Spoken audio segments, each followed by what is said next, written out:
Namaste. Welcome back, beautiful souls. Lovely to have you here. My name is Sadhana for those of you that are new to my channel. In a previous group of videos, I compared several Waite-Smith versions, including the one that is in the center of the screen on my right here. And that is the Centennial Waite-Smith.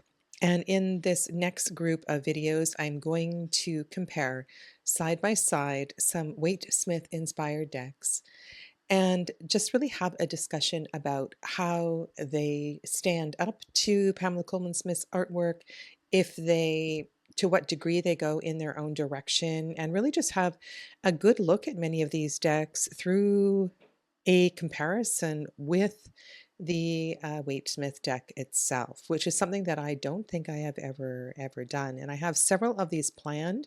And the first one today is looking at two of Ana Tourian's decks, Tarot of the Abyss on the right and Tarot of Echoes on the left.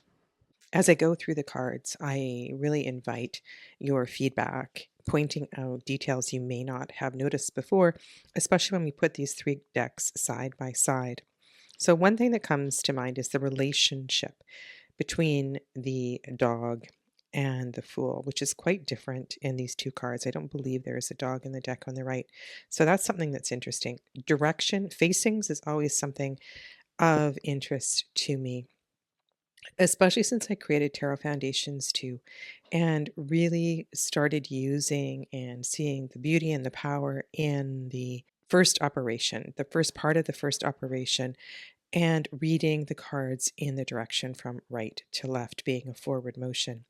And so when a deck chooses to shift the direction of the figure, I need to ask a couple of questions. One is this the is this intentional in that clockwise direction, moving to the right, more commonly is seen as moving forward?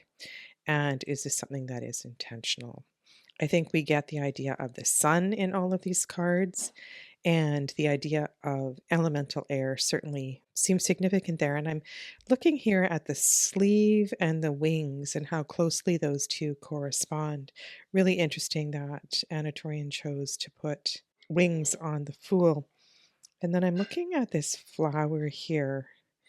I'm not sure that I've noticed that before. I might need to look that up and see what that flower is. Of course, there's no guidebook with this deck. A lot of it I've read with this deck a lot. Absolutely love it. It's very intuitive. Love the energy of it, and really have been making it my own. All right, so we do have this symbol of energy here. Those of you that are energy healers will be familiar with this kind of symbol, the way that the energy focuses as it moves towards the center. Interesting that it's over the heart space being the element of air. This one is really cool, focuses on the energy of fire. And we see the fire, the energy between the two hands, or between the tip of the wand and the hand, and all of this lightning energy above the head. All three are forward facing. The as above, so below relationship emphasized in Tarot of the Abyss with the roots and the branches of the tree. And we have also a subtle lemniscate energy here within the body of the figure within the tree. I do love the eyes down or the eyes closed.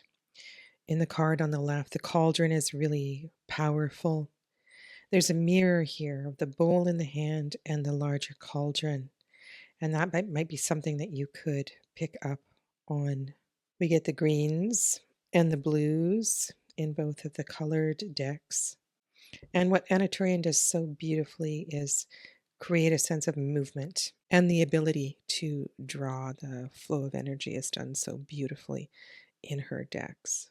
The High Priestess as the middle pillar is both the yin and the yang, as she sits between the pillars in the deck in the center. This particular card had me puzzled for some time, and I'm going to look at this in relationship with the Emperor card, but I have to say I love the reversal of the energy here. The Empress as being one with the cosmos, and in the next card, the Emperor being one with the earth, that they can't be separated. They are both within each other.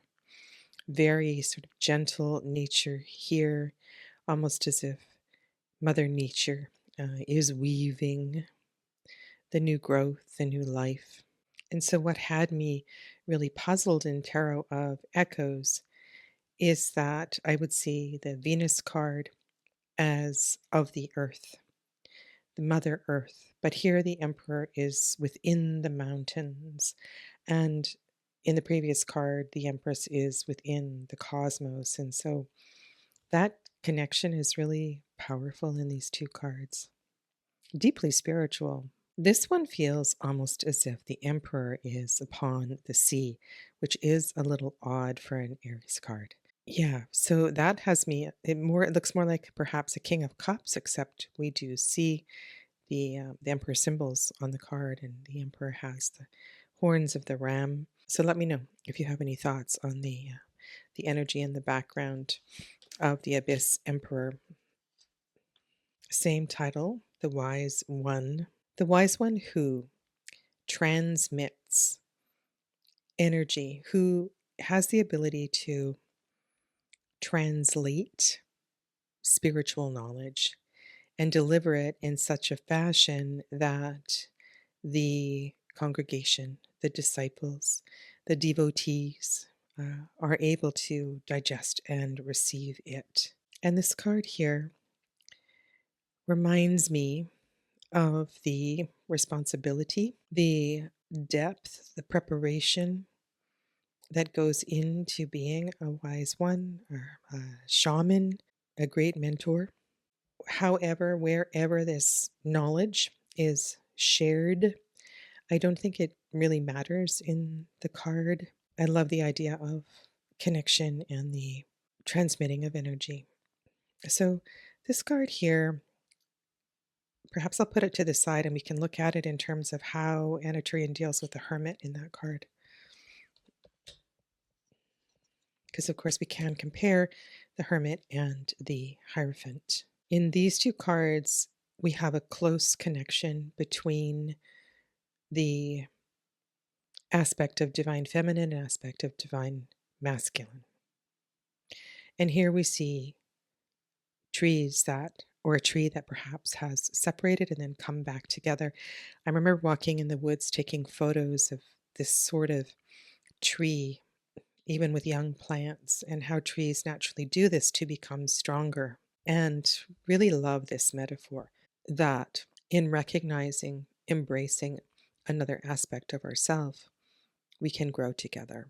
And I get that in all of these cards, even though in the Waite-Smith card, they are completely separated. They're looking in different directions. And I think that may harken back to Tarot de Marseille, where there is a conversation between three humans, between the eyes, the decisions that need to be made. And so when we have a lover's card that looks like this, it is a kind of different energy, but it does say something about growing together. Now, as a Gemini card, it's really nice to have connections to air. And so in this deck, we have the clouds, we have the angel, and I certainly feel it in the airiness of what's going on here. Things have not yet begun to grow, and yet that's kind of weird because the Lover's card comes at the end of spring and there is no growth in this card.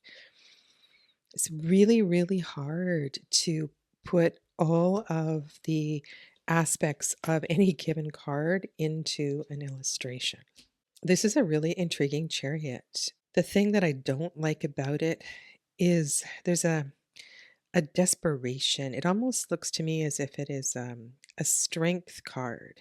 And yet, tethering these two dragons is, I just don't know. She's got tethers in this one as well, too. And there's this metaphor of holding the reins or not holding the reins, releasing the reins, trusting aspects of self. And so each of these cards has a very different sort of chariot energy. And these two cards don't capture the idea of the pausing before I go forward. These two have gone forward. Why the element of air? Fire. So this is, if you're going to read this as a Cancer card and change the artwork, kind of love the decks that have the charioteer in some sort of connection with water. Let me know what you think. When I look at the Strength card on the right, it reminds me of that old adage that the longer we live together, the more we look alike. We look like our pets look like us. We begin to grow and look like our partners. It's just almost as if they're looking at each other in a mirror. And the straight on forward facing nature of this card is quite different than either the card deck in the center or this one here. And look at these eyes. They're absolutely gorgeous. The way these eyes are looking into the face of the figure here. Quite interesting reversal of the white dog, the red hair, the white, the innocence of the white gown. And so when a deck does its own artwork, interprets the energy in its own way, one thing that doesn't happen is the continuity of characters, often, usually not, from card to card. So in this particular deck, we're going to see this figure in the Death card. We're going to see these flowers and these details in the Magician, other places. And you don't get that with this kind of a deck. So you lose those sorts of connections. And I think it's important just to know that they exist. This, I'm wondering about the Four of Cups, if there's some sort of connection here, the way that the woman is against a very solid, straight, upward reaching tree, that she draws her strength from nature in many ways. I think we get the idea here of an inward journey, which is often the case with the Hermit card, that this is not a card of travel, but one of discovering oneself, a journey within. Interesting how the Hermit is reflected in the lantern here. The use of the snake, powerful metaphor. And this again, this is the wise one. So we have the wise one within a cave, perhaps, and the hermit outside. So here's an example, what I'm talking about. So in the hermit card, there's often a relationship with the fool, that the hermit is at the top of the mountain, could be a fool having journeyed several stages along their path. So is there a connection between this particular fool card and the hermit card? And we could ask that of any Waite-Smith deck. So look at what's going on here with the fool. Is this the crone stage of the woman in the fool card? Interesting that she put woman in both of these cards. We certainly see the mountains within. Wheel of Fortune. Lots going on in this card. Different colors. All the elements perhaps being represented here. We do have runes on the card as well too. There is a reflection of these two silhouettes inside and outside of the wheel itself. We do have cracks in the pavement and other cards in this deck, so that might be a story that you can weave together. I also want to notice the challenges on the left, the green energy on the right. And over on the far right, this is such a bizarre wheel card. What is she actually holding? Is it an energetic symbol? Is it something that has expanded from its 3D energy to something quite magical? There's almost a reflection between the fabric in the hair and what she's holding. Is this going to connect to snakes in other wheel cards? Is there some reflection of the Anubis figure here? And I think all of those are possibilities. And in this card, one of the things might be to look at all the little details and the one that's coming through at the time that you're doing your reading. If this is read as a Jupiter card, can you see a guru energy, an expansive energy? I think in general, Ana Tourian has done a really good job with the use of color in Tarot of Echoes, so that the color of the robe from Pamela Colman Smith's deck is very similar. Justice is an active energy. It's one where perhaps we have important decisions to make, actions to take. There is a reversal here, so the scales are in the right hand, not the left hand. You might want to ask yourself if there is a sword that's represented here. We see the scales in the eye. The truth is in the eye. The element of air is certainly here if you're reading this as a Libra card. And you may see this face in another card in the deck and be able to carry that energy from that card to this card.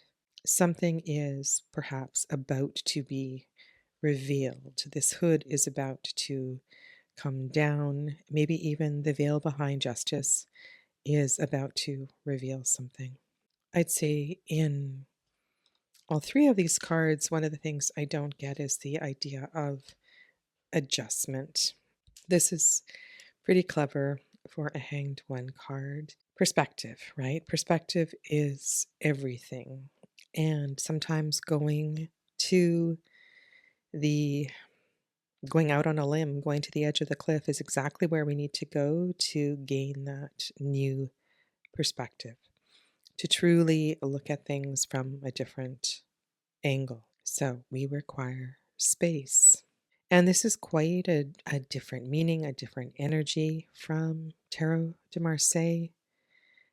Historically, what this card may have represented. But through the time alone, we hope that there is an awakening of sorts, a realization. Hanged Man through Golden Dawn correspondence is elemental water, and we certainly don't see that in the Waite-Smith deck. I get a lot of air in the cards on the far left and far right. This is really interesting how these arms seem to mirror the cross branch in the center deck. Are they building a nest? Is the nest they are about to build mirroring maybe the home that is falling apart in this card? I think there's a lot we can pick up on suggestions that we find in the artwork of either of the decks, left and right. Death. With this card, I want to look to see if there's other cards that use the roots, the branches, tree metaphor. Love the disintegrating energy, and I think it was used in the death card in Bone, Stone, and Earth Flesh. It's really very well done.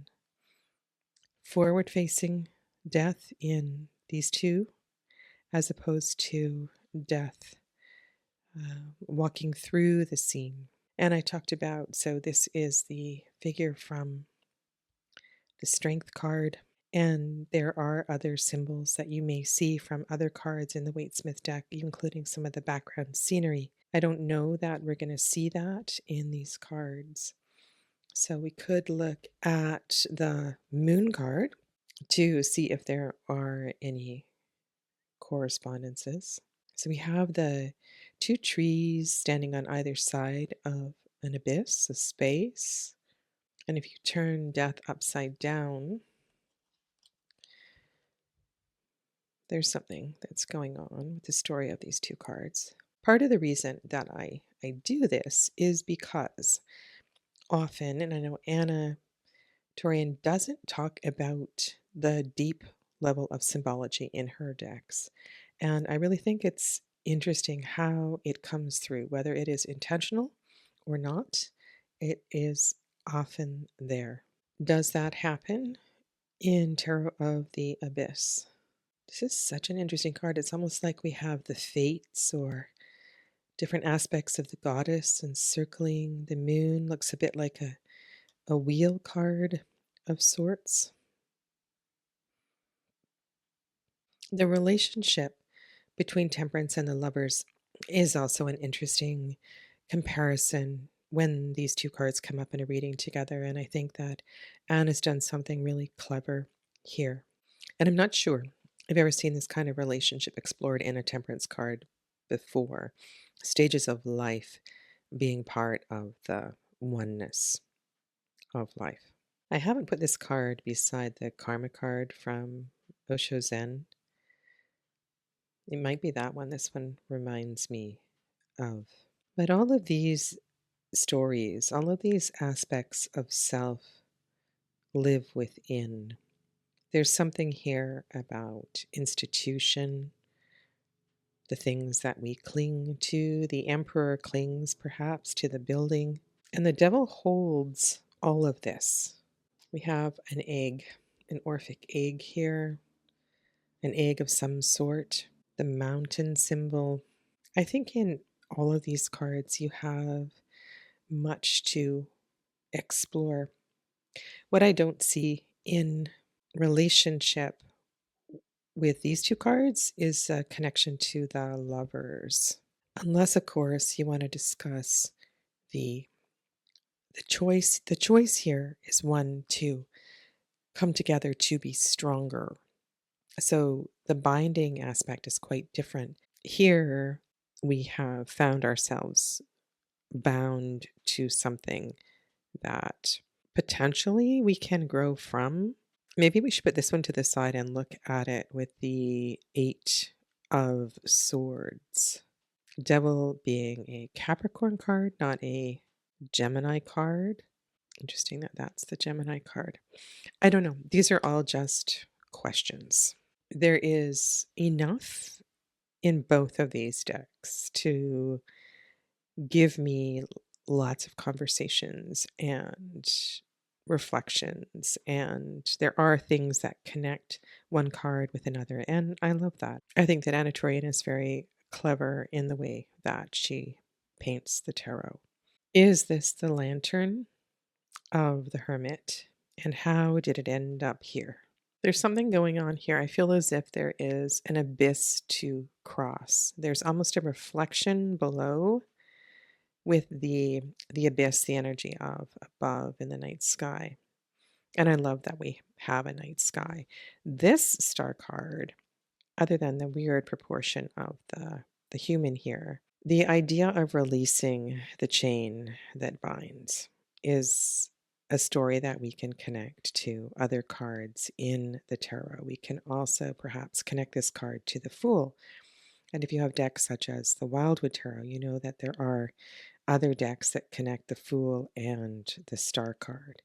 But the freedom that is experienced through releasing the chain, I think this is a outstanding Star card. If you haven't studied the Waite-Smith Tarot in detail, you would not know that a lot of the symbols exist. And maybe one of the ways to get more curious about Pamela Colman Smith's artwork is to begin with Waite-Smith inspired decks, ones where the artwork makes your heart kind of dance and sing. And then you can go back and study the cleverness of what is the Waite-Smith deck. Let me know what you think about the Sun card in Tarot of Echoes, because this one I have a bit of a hard time with. It almost feels like a letting go, a transformation card.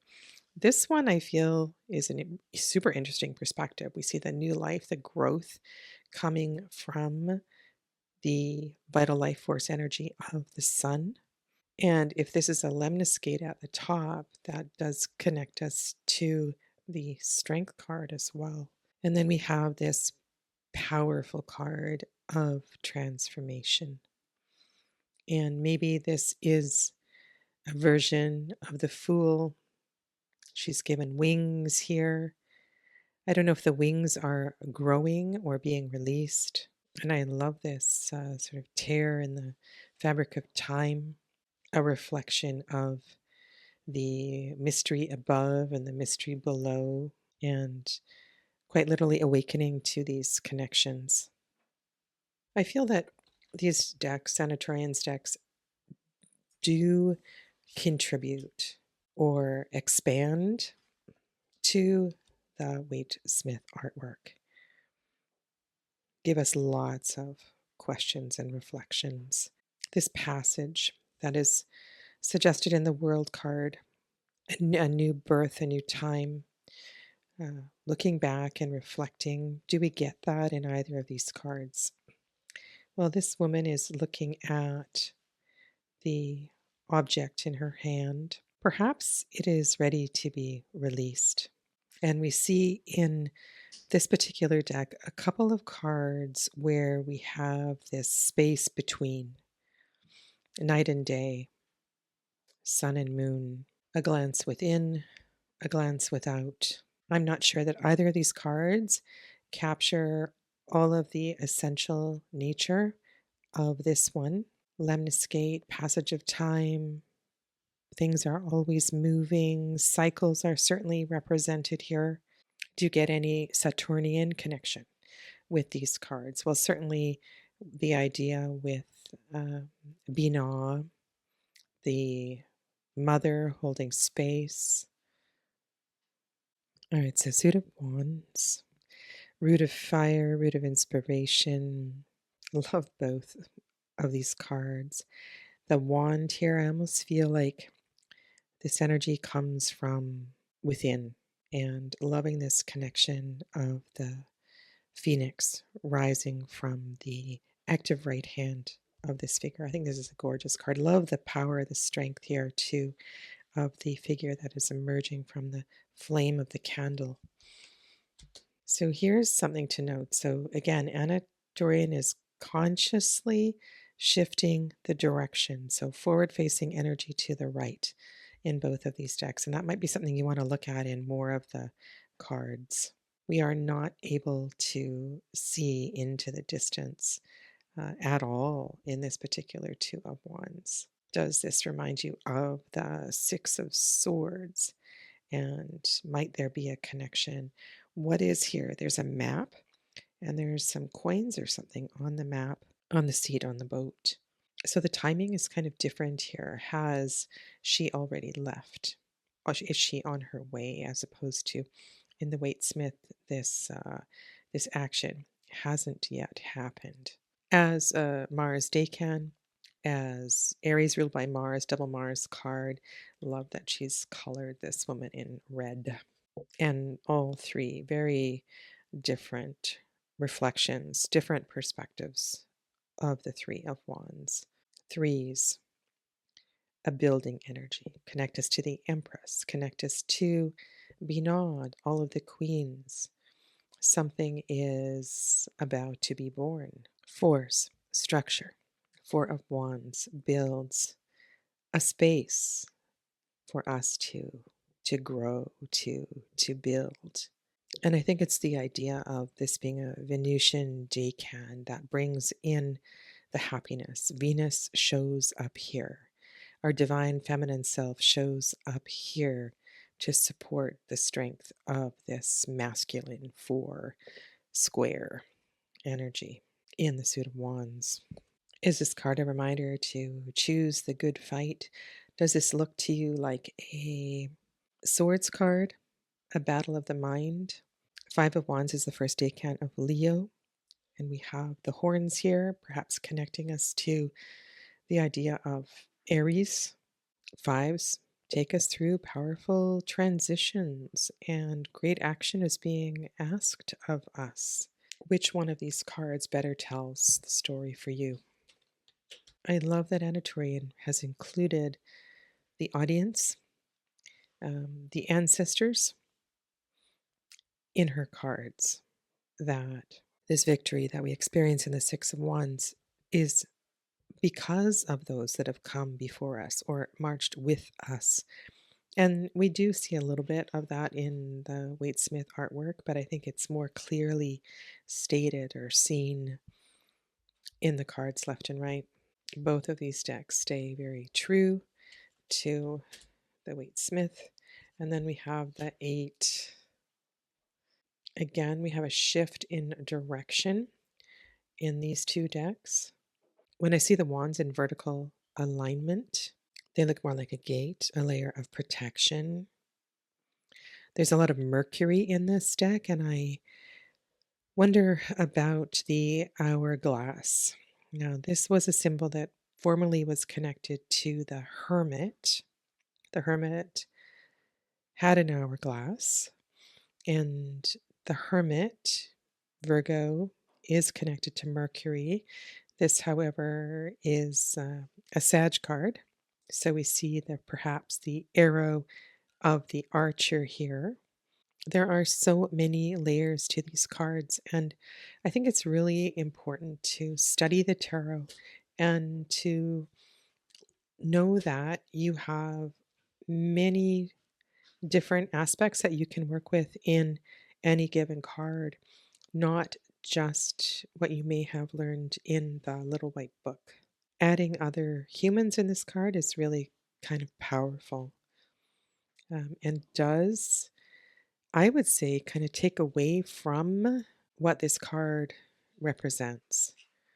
That this looks, because I see the 9 of Wands as it's a very personal reflection, and to have other figures here, it builds in connections to other cards, granted, but it does shift the energy of this lunar decan. Is there a hopelessness in this card? I mean, you can see figures in the home. Would you read something into the eye in the center of this building? Different perspectives. Do you feel like the message of go the distance, see this through to the end is a story of any of these cards? A 10 of Wands is a Saturn decan, taking us through to a new season. Decanically, the next card is the 2 of Pentacles. And this one feels like it certainly connects to that. And this is something, too, that if you are studying the tarot, that you might want to do is to look at these relationships to see if any of the symbology is carried through in cards that are connected by decan. Interesting story in these two cards. If you're familiar with Tarot of the Abyss, you will know that there is a continuity of story from page to knight to queen to king, particularly in the suit of Pentacles. And that's something that's kind of fun. I don't know that it exists so much in this particular card. You might see this may be the page of Wands here, and this is a spirit energy, an elemental energy. And that often doesn't happen in a deck. I know it's not part of the story here. Page of Wands has a deep spirit and a deep active spirit, a free loving spirit. So when we see dance, you can see that there is movement here. The Page of Wands is bringing the kindling to start the fire. So there's a lot, we can work with in these decks. The knights and the direction of the knights in the Waite-Smith Tarot is significant. And that is something that is definitely not part of the story of either Tarot of the Abyss or Tarot of Echoes. One question I have about this particular deck is, why is the Knight of Wands an angel and the other knights are not? But it's almost like we have the angel and the devil implied in the Knight of Swords and the Knight of Wands. Page of Pentacles, you could almost see wings beginning to grow. And certainly we don't have there's no wings on the Knight of Pentacles. So just an observation. I know I'm thinking of a deck such as Marielle Tarot, where the angels are placed, the archangels are placed in the sixes. Just a lot of questions. Queen of Wands here, reverently begins to put more energy into the fire, guardian of the fire. I think this is a really beautiful card. This one may be a bit overdone. Knight of Wands. And again, we have different facings. I think it's hard actually to work with a deck that has a lot of forward facing cards. It can be quite confronting and take away from the narrative of story, cards moving together, cards moving away from one another. And then we move into the suit of flow, the flow of energy, the receptive energy. Almost looks here like there's a sea dragon emerging from the hand, the awakening of water, the opening of the heart space.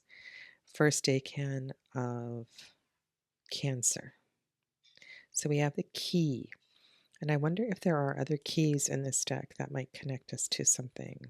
And then I want to look at this card in terms of all of the other cards of connection. So 2 of Cups, we have sea creatures. Are there other mer people in this suit? I don't think so.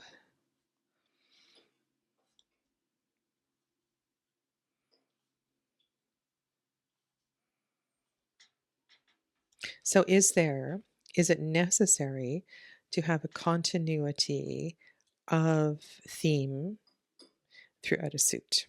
Is that something that you look for in a deck? The Rod of Asclepius, this card is one of healing, the coming together of 2 souls to heal in relationship. Another difference I see is this one, there's a sense of maturity. This is much younger figures in that card. 3 of Cups. When I look at all of the threes, I'm looking at what is building, what is growing. And this card for me is also not just this one, but the 3 of Cups in general is an important card of release. We come together to let go. I think in general, the use of the trees, the roots in this deck is really, really well done. All right, so this is a tricky card. It's a really hard card. Poppies. So that's a really interesting choice here. And this shift in both of these decks, we're seeing this scene from a different side. And I think the cliff here speaks volumes. The way that the ears are covered. I don't want to hear anymore. It's a really intense card that has the potential to move us through something really deep. And I always want to pay attention to what's going on around this card. The potential for spiritual transformation in the 5 of Cups is huge. It is a triple Mars card. I think we need to pay attention to that. If you connect this card to Scorpio, the Scorpio story of 5, 6, and 7 of Cups, this is a solar decan. So why does the sun need to be here in the middle of all of these intense feelings? And knowing that the sun shines in this card and asking yourself, the healing, the nostalgia, the reflection, the looking back. What is the healing in looking back? Is that a sad memory that comes forward to help you let something go? And I love the way that the water and this boat and all of this flows and the connection of the window. This reminds me of a card in Bonestone, actually. But what I'm saying here is, why the sun? Because the sun is associated with happiness, with life-giving force and energy. And there's something here about the sun, I think, helping us move through the great challenges that are implied in the energy of Scorpio. And this card is such a breath of fresh air. Whether she is capturing memories or dancing through life, releasing energy, I think this is so well done and so much easier for me to speak to than either of the cards, center or right. 7 of Cups is a hard card. We get wrapped up in a lot of feelings and emotion. And sometimes, yes, it can represent tremendous imagination and inspiration. But the fine line here between fantasy and reality is a slippery slope and not an easy card to read. Third decan of Venus. And here's another one of these cards where we have night and day contrasting growth, perhaps spring and fall, endings, beginnings. I really like all of these cards. And one thing I don't see in, actually, you know what? Is that the tear that we see in the judgment card? I wonder. This is a favorite card. I love this card. It's such a great card of empowerment. Once we make the transition, once we commit to that decision in the Eight of Cups, there is an opportunity to embrace the sweetness of life. And yes, this is a 9, so it's a triple 3. It is 9 Yesod moon. So there could be levels, some level of not seeing clearly, everything not being revealed.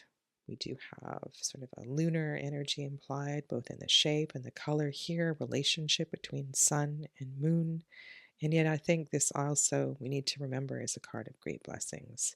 Working through some really challenging preceding cards. It can very much be a card of joy, counting blessings.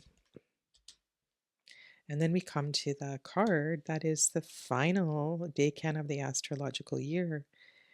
And things are never going to be the same. You know, once you have children, once you have a baby, there is a promise of change. And yet there is also cause for celebration. While one aspect of life may be fulfilled, there is a tremendous amount of unknown. And remember that all tens are cards of change. Page of Cups. I love the magic, the wonder of this page. Maybe my favorite page in many decks. I mean, I do have an affinity for all of the pages. Knight of Cups. So, sacred journey, sacred water journey. This is a very confusing illustration. Looks more like a Knight of Pentacles. What is your Holy Grail? What does your heart move towards? Queen of Cups, holder of sacred space, listener of water, water of water. Love the moon here. Very tender sort of energy. And if this is your Scorpio king, I think that also gives us more compassion for this particular king. The challenges of being the King of Cups are not easy. There is a lot going on in both of these cards, so have a close look. There are stairs, lots of energy arising, both below and above. And quite a different energy having the sword pierce the earth than the sword facing overhead. This is quite a gentle card. Love this particular Two of Swords, the power to heal. Two's about relationship. And here, aspects of self. Which mask will you wear? Who are you? Who is the true self? Looking within, looking without. Libra. The Libra cards are very powerful. Now, there are alternate cards, and I suppose I should have had the alternate Three of Swords here, which I do not.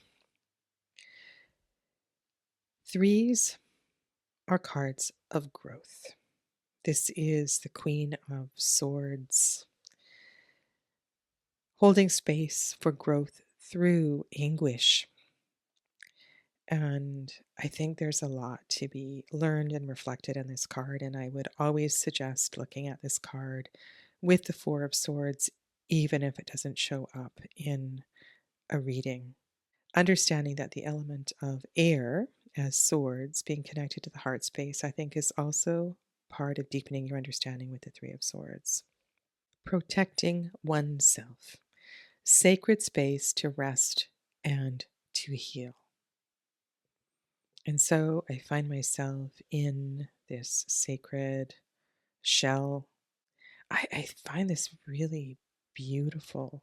Four of Swords. It's almost like we're held in the heart of the mother, and yet this shell is so strong. And there is protection here. And so this card, I think, would be really powerful to look at with other cards that have walls in that deck. Both of these cards, to me, are kind of creepy. And the decision to pin and to kill the butterfly, I mean, that's tough. And I think Anna's done something really clever with this Five of Swords. This reminds me of the Fisher King, but the it's an odd Five of Swords. I mean, there's so much going on in the mind, responsibility, so many decisions to be made. It maybe also reminds me a little bit of the Seven of Swords in the Druid Craft Tarot. I think she's asking some really hard questions in these Five of Swords. And the Six of Swords here, wowza, love it. This looks a lot like Gone with the Wind or something. And moving away from all of the challenges that I have been working through. And I'm willing to burn it, to let it go, to go forward. And this is an interesting reflection here too. We see the stillness of this boat in the distance, sun rays above, turbulent water below. This is a funny card. One of the powerful lessons for me that's come out of the Seven of Swords is that it is important to claim what is yours, to understand that sometimes there are hard decisions that need to be made, and we can hurt others in taking what is ours to take. And yet there's so many other difficult questions in the Seven of Swords. But don't forget that decanically it precedes the Eight of Cups, so that can really help as well too. Such a fragile energy here.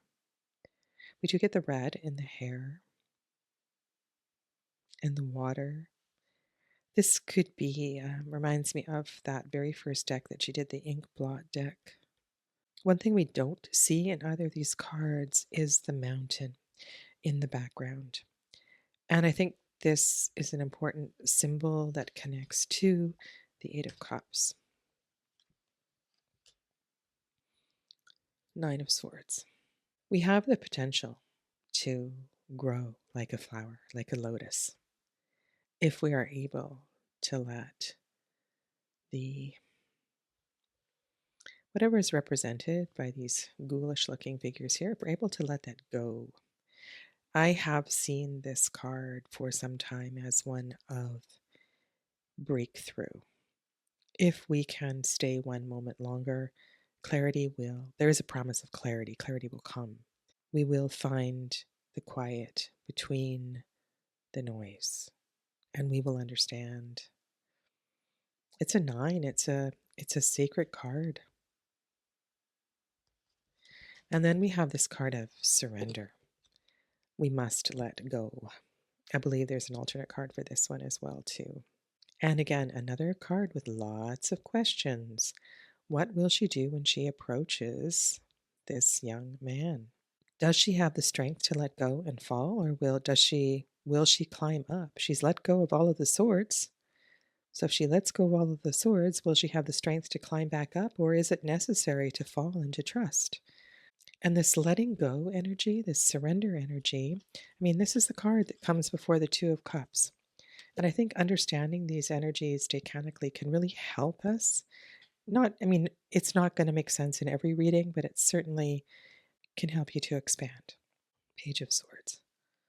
And I appreciate that she's included books in a lot of the Swords cards, the idea of thought, And focus. This is kind of a creepy Knight of Swords. Like I said, interesting contrast with what looks like an Archangel Michael in the Knight of Wands, the angel and the devil. And I love the focus here. And yet, I don't want to lose sight of the sacred journey of all of the knights. They are all on a path to an awakening, an understanding, an enlightenment of sorts. So here is one that is consistent in its facings. We see the right side of the Queen, the right side of the face of the Queen of Swords. And then we have a forward-facing King. Chess. And I love the Queen and King of Swords. And I did another deck with Claire Duval and the Tarot Arthurian. And the King and Queen of Swords play chess in that deck. It's very, very well done. Here's the key. Do you remember where we saw the key before? So yeah, so this is great when this appears, and it might help in again telling stories. And this is a great card that we can speak to with lots of other cards in this deck. What will you do? What will you open if you take that key, Capricorn? The potential to begin to build something anew, to understand the relationship of work. If you are in the Northern Hemisphere, this is the first card of the winter solstice. It is a Jupiter decan. It is a card of expansion. Three of Pentacles. I see this one at the bottom of a well. I think this is very cleverly done.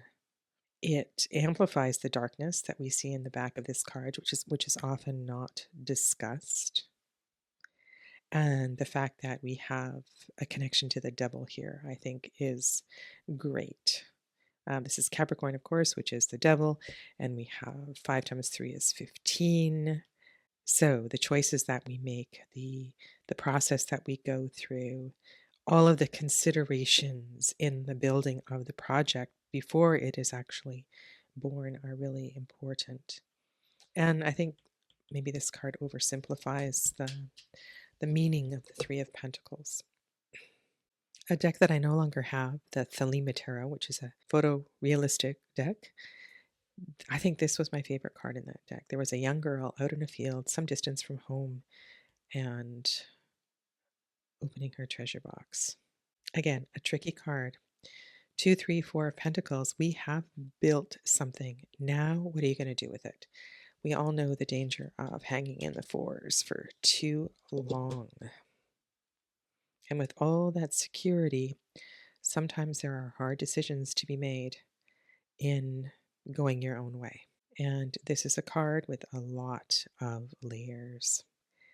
And perhaps in making those decisions, we have to leave things behind and go through some tremendous hardships. But remember, this is a 5.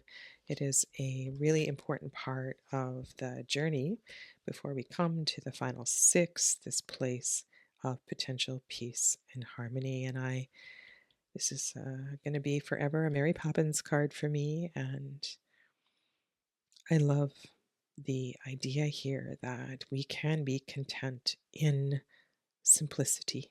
And then when I see a card like this, it reminds me of the bakers in India around the temple and the lovely community that they have and the way that they are nurtured and supported. And they aren't unhappy. But 6s are about reciprocity. And we need to look at the nature of reciprocity in all of the 6s, not just contentment and beauty and happiness. Are we willing to let well enough alone in the 7 of Pentacles?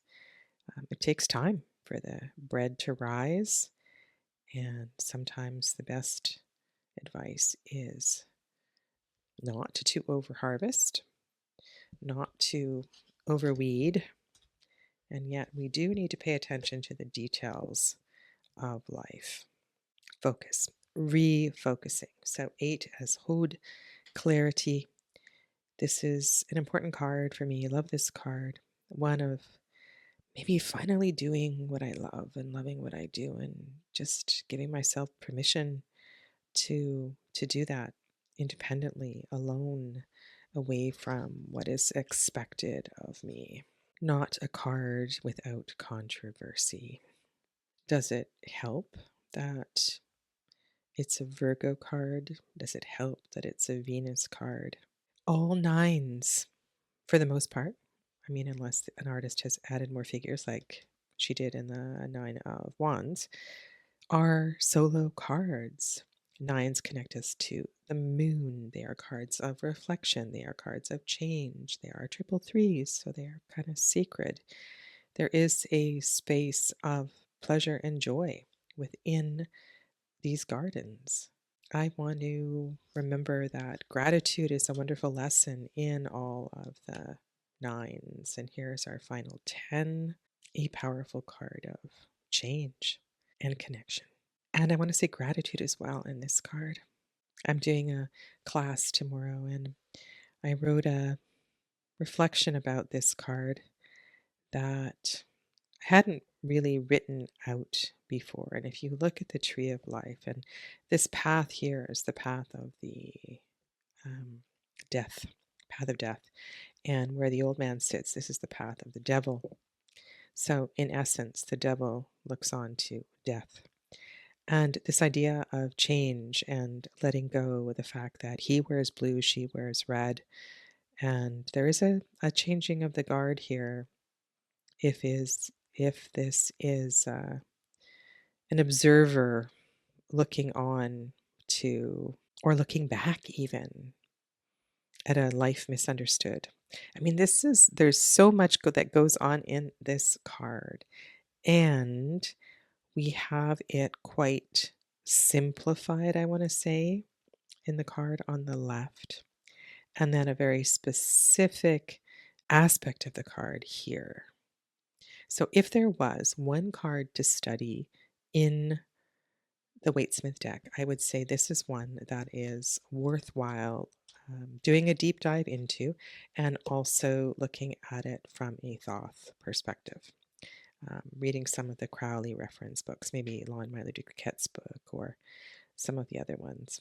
And then the final court cards, the page who is most at home in the earth, who is of the earth. So much wonder and appreciation for nature, for the planet. And I believe that this is the night that is approaching. So the fourth night has the potential to capture the dream, to understand the journey of the Knight of Wands, Cups, and Swords, to realize what this is all about and take some time to be here in the world, upon the earth, find new connections, and take us back to the heart. Decanically, or not decanically, sephiroically, if that's a word, knights all live in the space of the heart at Tiferet. Queen of Pentacles. Powerful connection here to the Waite-Smith 9 of Pentacles. And I think these stories that Anna builds in the court cards of Tarot of the Abyss are really well done. And perhaps the 78th card of the tarot, some would see the 10 of Pentacles as the 78th card. There is a lot that is held here, deep connection with all things that are in this material world. You have power, you have manifested, you can guide and inspire, and you also have permission to be, right? To be here in this world. Okay, so I am going to next go to some decks that have a closer up perspective and look at some of the details in the cards. And then we will go again back out, and I think I'll do 2 collage decks. And if you have a request for any comparisons with the Waite-Smith, please be sure to leave a comment below, and I'll do my best to get that together for you. Thank you. Have a lovely rest of your day. Namaste.